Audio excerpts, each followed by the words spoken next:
Reverend John Postuma, thank you so much for joining us today. Well, thank you for having me. What do you see the role of the church being when it comes to these land disputes between any First Nations community and Canada? Well, I believe that the church has a vital role to play in this dispute.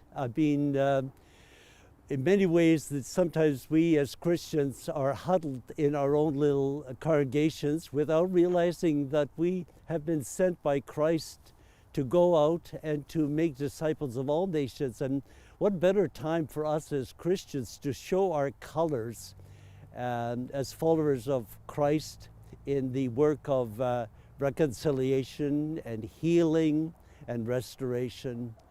I believe that the church needs to come forward and say, this is a moment that we are responsible to pray for our communities. You learned a lot from the South African apartheid fight as well, and have taken that back and kind of brought back some key values that you think the church needs to lead by. What are those values? Well, the story of South Africa was one of bloodshed, of turmoil, conflict, and painful to watch this happening. And especially when the church had a lot to do with bringing in apartheid, that the church also saw the responsibility to deal with apartheid.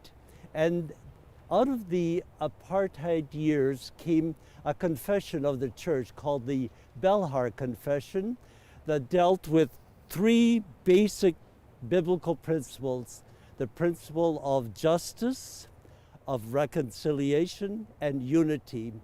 And when I was in South Africa for those 3 weeks, dealing with the situation there in the Belhar, I realized that those same biblical principles apply to our situation here in Canada and in the Caledonia community.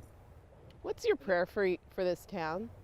My prayer is that we will continue to live peacefully together in harmony, in unity, and understand that we have differences, and yet our unity in Christ is so important. I know the pastors of Six Nation and of the Mississaugas of the New Credit, as well as here in Caledonia, they are all praying together that we maintain the unity of the Spirit in the bond of peace. And that's my prayer for Caledonia and this community. Thank you so much, Reverend Postuma, for joining us today. Well, it's been a privilege. Thank you.